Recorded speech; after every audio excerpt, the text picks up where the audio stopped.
One day at the hospital where I work, I ran into a friend of my mom's named Karen. She looked at me in surprise and said, "What are you doing here? You're out of place. If you're looking for a job, you won't find one. Go back home." Karen's comment shocked the doctors around us. They didn't know what to say. I thought, what is she talking about? I hope this doesn't turn into a big issue. It might be too late already. It seemed Karen didn't realize that making an enemy of me was not a good idea.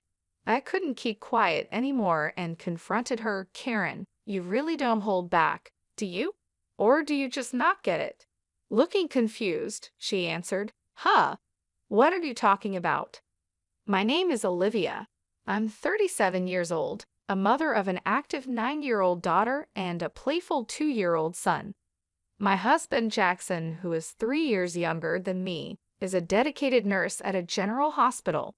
I used to work too, but since having our second child, I've been on maternity leave. We once lived in a small 3-bedroom apartment, but before our son was born, we moved into a second-hand house with a loan. It needs some work but could be a cozy home. It has a big garden for the kids to play in and a rooftop balcony with a calming view. The house is old, which adds to its charm, and my husband and I really like it. Near our house is a beautiful park where the kids can play all they want, and it's our little paradise on weekends. Late in my second pregnancy, I met a mom in that park who introduced herself as Karen. Since her daughter and mine are the same age and often play together, Karen and I became friends and had many conversations. Karen always wears bright designer clothes, and her daughter is dressed in well-known brands. When I found out Karen worked as a surgeon at a well-known hospital, I guessed it might be the same one where my husband Jackson works. Out of curiosity, I asked her about it, and to my surprise, she did work there. Excited by this coincidence, she said with sparkling eyes, "This is such a coincidence. I'd love to meet your husband." So we decided to invite her over for tea the next weekend. On the promised Sunday, Karen and her daughter came to our house. But as soon as she walked in, she started looking around suspiciously, as if she was searching for something. "This house feels old.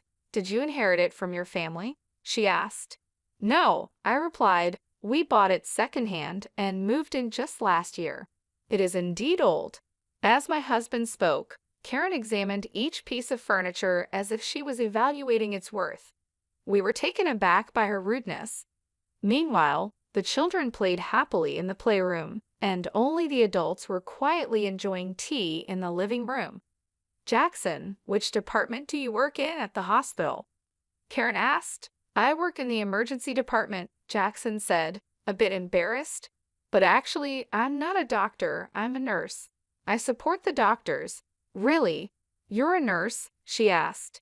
"Yes, I graduated from medical school, but haven't passed the licensing exam yet. I plan to retake it next year." Karen's eyes widened, and she seemed to choose her words carefully.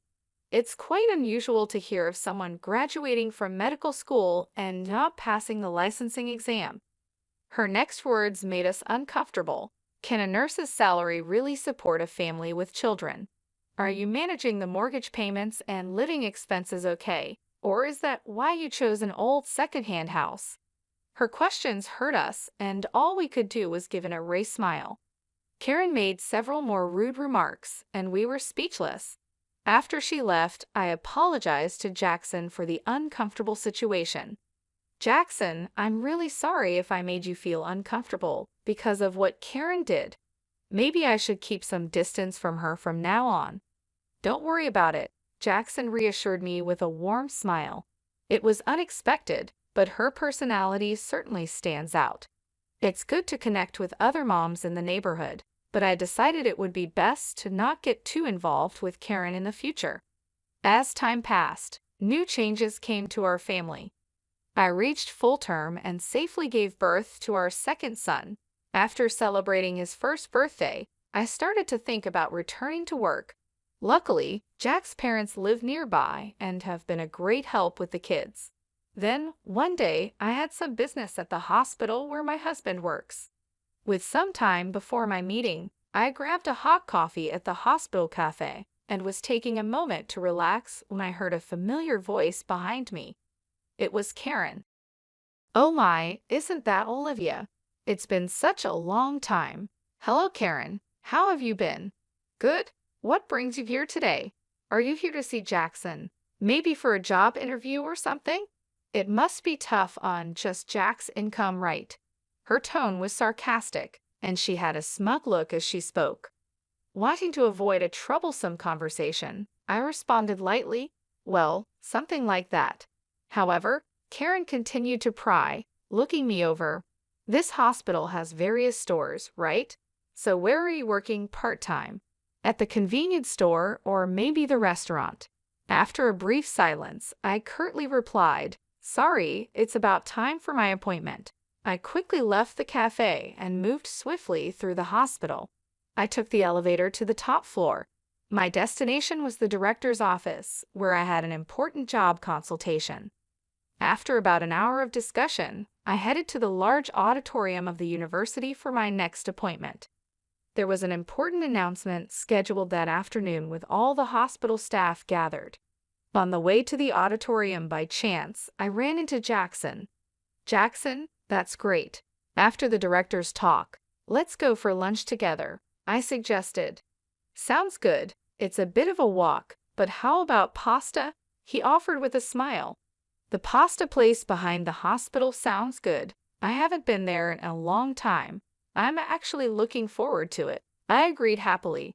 It had been a while since I had been to the hospital, so lunch with my husband was a rare treat. In the hallway to the auditorium, I ran into several doctors and engaged in brief conversations while exchanging greetings. Jackson moved ahead quickly, and I followed at a leisurely pace towards the passageway leading to the auditorium. I met some colleague doctors. Olivia, it's really been a while, and I heard you had a child. Congratulations, they said warmly. Another doctor joined in. Olivia, you were such a big help here. We've been in quite a stir since you left, he said with a laugh, hinting at their struggles. Then another asked with interest, is your turn imminent? The reunion was comforting, filled with nostalgia and relief to see my colleagues well.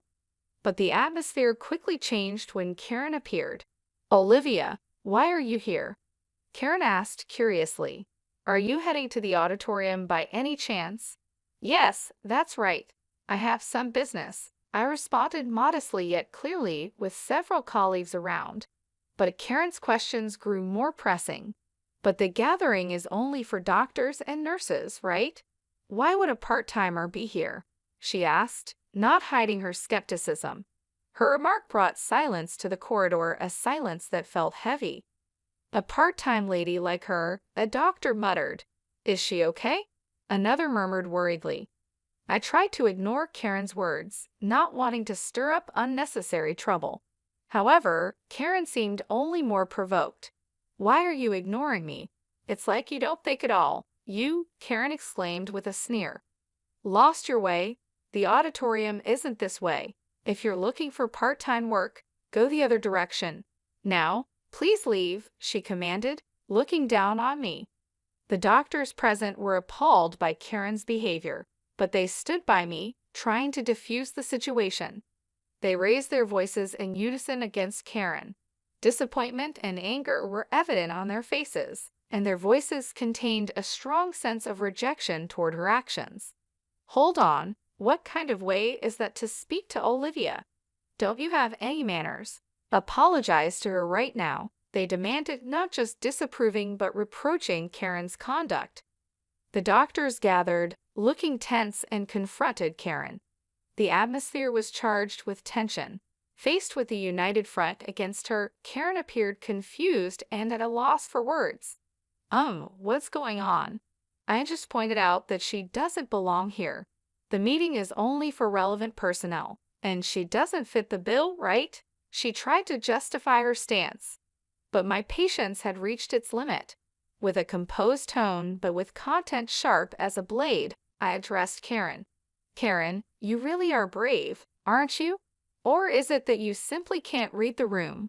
I critiqued calmly. Unable to find a rebuttal, she stared back at me, perplexed. How? What did you just say? I calmly made my point clear. You'll understand soon enough the consequences your actions and careless remarks could bring. The doctors around us showed no sympathy for Karen. Look, your future here is now utterly uncertain, they told her sharply. You might want to start looking for another job while you still can. They nodded to each other, clearly having cornered Karen, who was still unable to hide her panic and anger. So why on earth are all of you defending this non-regular employee so much? I don't understand why you rate her so highly, she raised her voice. The conversation among the doctors echoed in the hallway. Are you the new surgical specialist who joined last year? One doctor asked her. So that's why you don't know Olivia. That's quite pitiful, another added. Karen, with anger on her face and indignation in her tone, retorted, What can you explain what you mean by that? Her anger stemmed from the belief that judging people by their professional standing, regardless of their duties as a doctor, was against human dignity. The fact that someone with such values was in our workplace was deeply shocking to me, and I couldn't help but feel distrustful. Karen seemed unaware, but in fact, I was the very person she should respect the most. The other doctors completely ignored Karen's questions and left her with cold stares, quietly leaving the scene. Well, Karen, we can talk more about this later. You may find my husband's position as a nurse pitiable, but no matter how hard you try, you can never be like Jackson. Besides, the fact that you find meaning in competing shows a great misunderstanding on your part, I said. Karen became flustered. Wait a minute, who on earth are you? You're not just a part-timer, are you? She raised her voice. I smiled secretly and replied, As I've already said, you'll come to understand shortly. With that, I hurried off toward the auditorium. As I entered, a large number of doctors had already gathered, and the director stood in front of the screen as most of the attendees had arrived. Everyone, thank you for gathering here during your busy schedules. Today, I would like to discuss the future direction of our hospital. He began and then proceeded to make an important announcement. Seeing Jackson in the crowd, he approached me and whispered, Olivia, good timing. I happened to overhear a bit earlier. Was there some trouble with Karen? Yes, she did point out something minor, but it's not a big deal. Interestingly, it seems she has misunderstood me for a part-time worker at this hospital.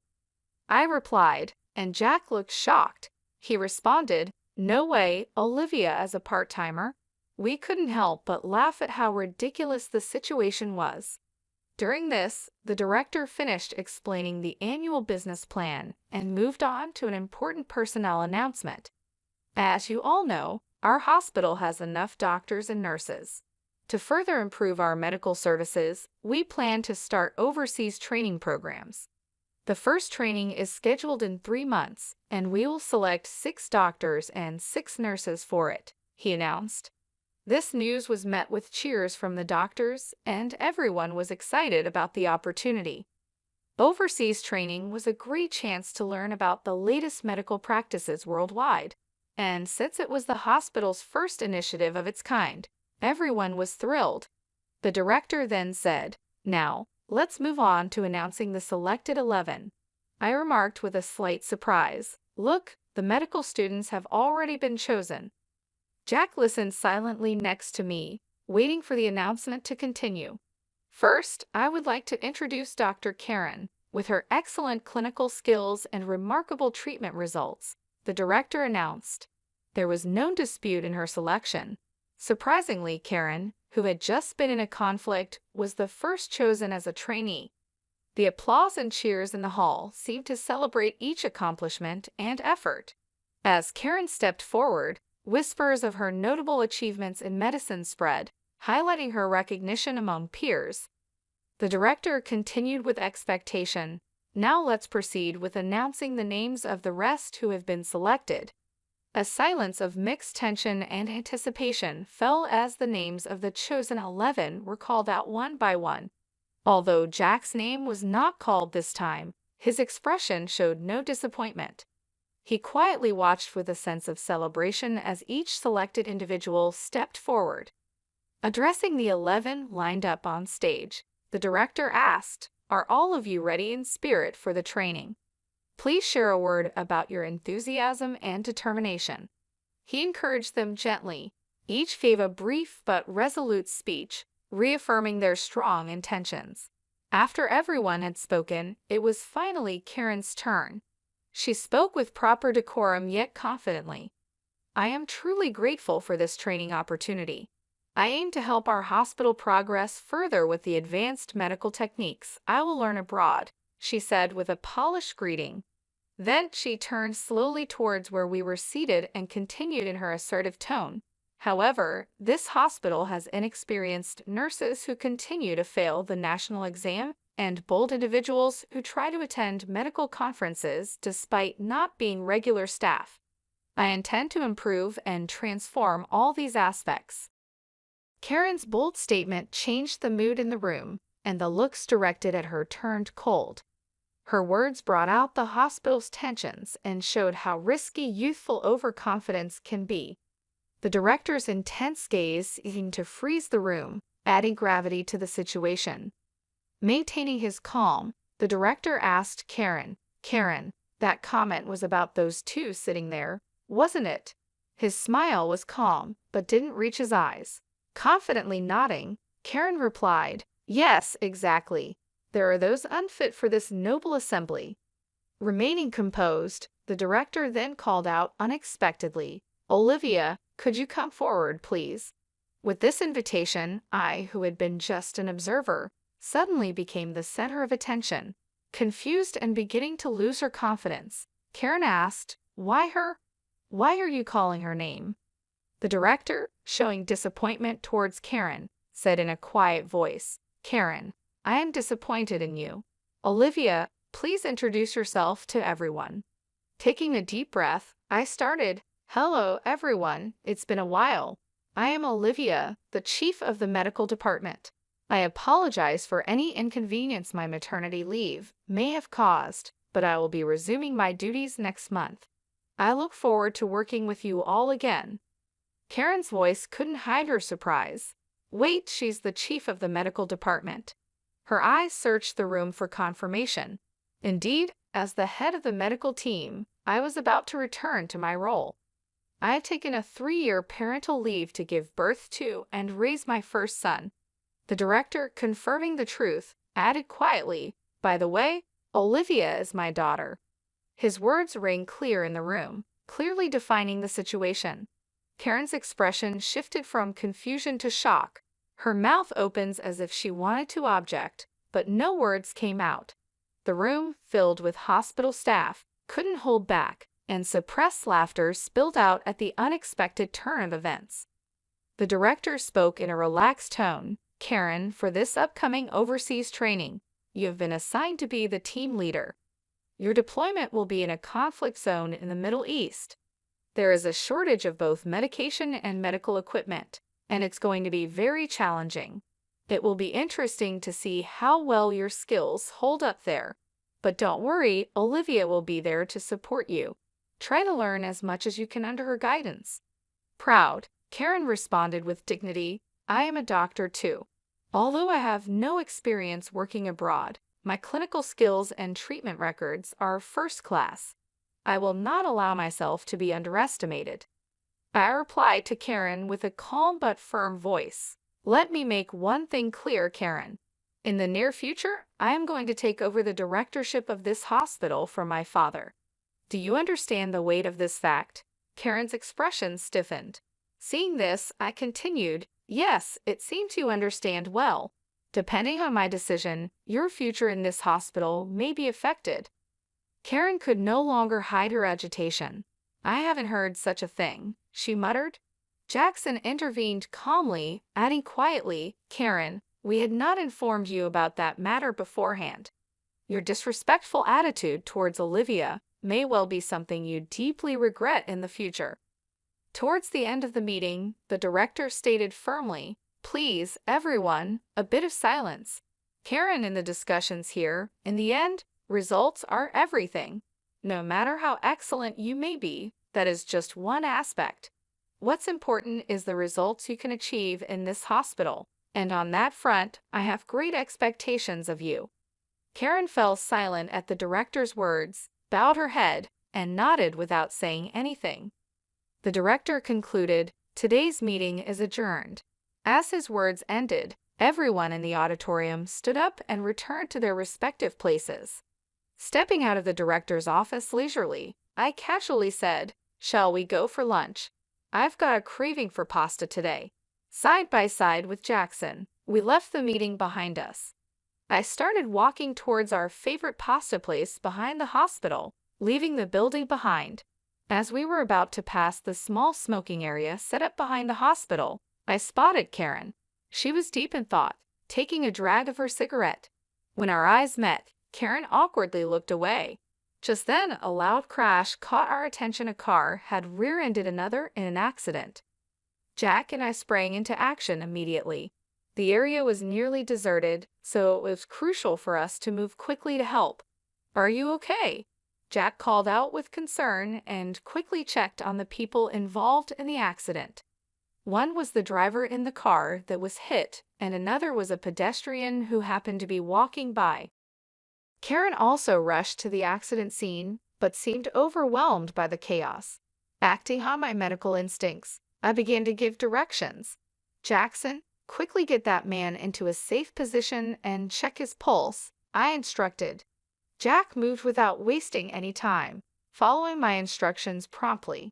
As an emergency nurse, Jack had received special training, including attending surgeries I conducted. I had trained him rigorously, which helped him develop exceptional practical skills compared to other nurses. I then directed Karen with calm and clarity. "Karen, check if that elderly person is bleeding and assess their level of consciousness." However, Karen seemed paralyzed by the seriousness of the situation, standing still without moving. My voice grew firmer as I insisted, "Karen, do you understand what I'm saying? Please respond quickly." Her voice was tense. Karen was clearly overwhelmed, and with an unstable voice, she replied, "Ah, yes, what should I do?" Her panic was evident and seemed to add to the confusion at the scene. I rebuked Karen firmly yet patiently. "Don't you know what to do in an emergency? I doubt you're even a surgeon." Karen responded with what could be perceived as anger. "That's not true. There's nothing I can't do." But her actions, though active, clearly lacked effective measures, and she was just bustling about the scene. I then looked to Jackson. "Jackson, could you measure that elderly person's blood pressure and make sure there's no bleeding?" I gave the orders calmly. Jackson promptly replied, "Understood," and began to manage the situation. The accident scene started to regain some order with our swift response.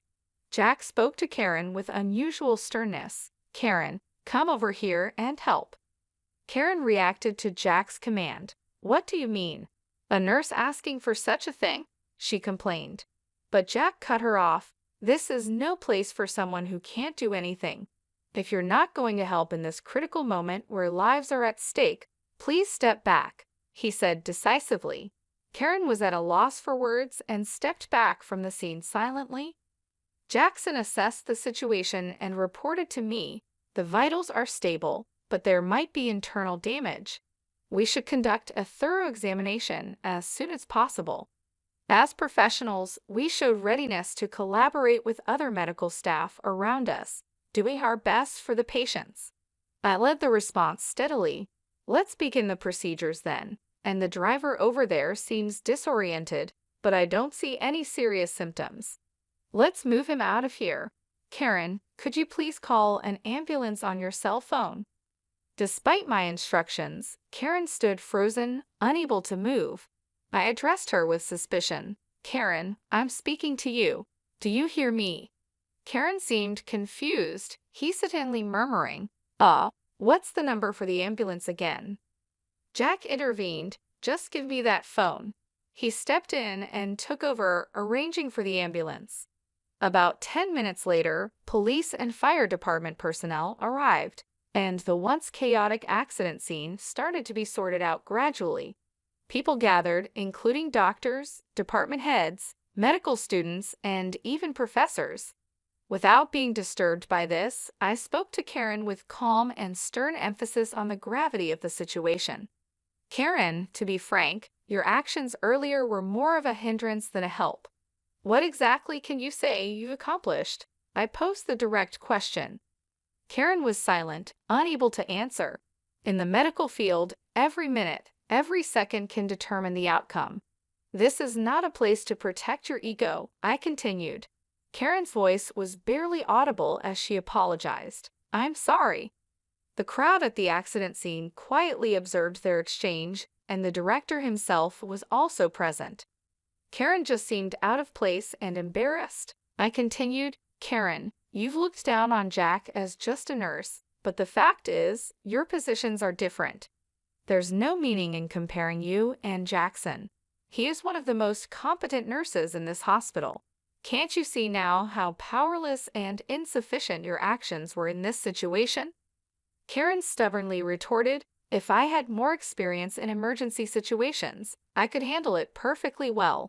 But Jack sensed the uncertainty behind her words and calmly pointed out her flaw. You're always driven by a desire to have your accomplishments recognized, but your actual skills in the field are still immature. You've just demonstrated that yourself, he asserted.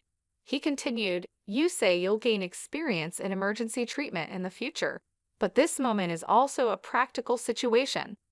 Given your current state, it's unlikely you'll have further opportunities to experience the field in the future. Karen's confidence began to show cracks, and she seemed on the verge of tears, aware of the eyes around her. Yet the medical field, dealing with lives, demands proper judgment and strictness.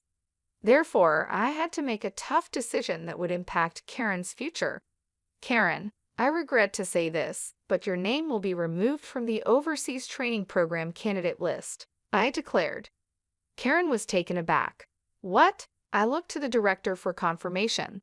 Father, this decision is acceptable, correct? The director nodded deeply. No problem. This incident has given me a clear understanding of her capabilities. I have great expectations for Jack. We have always selected trainees based on their grades, but it may be necessary to reconsider our selection system in light of this. His quiet but firm response marked a complete defeat for Karen. With a calm but resolute voice, I advised Karen, Karen, it's important for you to relearn from the basics. Only then will you have the right to compete at the same level as Jack. Also, take to heart the dangers of judging a person's worth by their appearance. While I considered letting you go from the workplace, I have decided to give you one more chance, the last chance. Make the most of this opportunity and show us your full effort, I advised sternly yet justly. Afterward, they quietly left the scene, but the looks from the doctors around Karen were cold, filled with disappointment and disapproval. Their evaluation of her future was seemingly already set. Weeks passed, and the long-awaited departure day for the overseas training arrived. Jack and I headed to the airport, excited to acquire new knowledge and experience. I heard that Karen resigned from the hospital a month after the incident. She couldn't handle the cold stares from those around her and chose to put her pride first. Personally, I thought that was for the best. A doctor who prioritizes pride over everything else shouldn't be responsible for patients' lives, and no one would want to trust their life to such a person. On the way to the airport, I spoke to Jackson with hopeful words. Jackson, let's use our skills to make this hospital one of the most famous in the world. Sharing that passion and reaffirming his determination, Jackson replied, that's right. I need to work even harder and get my medical license as soon as possible. And so, I quietly made a promise to myself again, reaffirming my strong commitment as a doctor to fulfill my duties.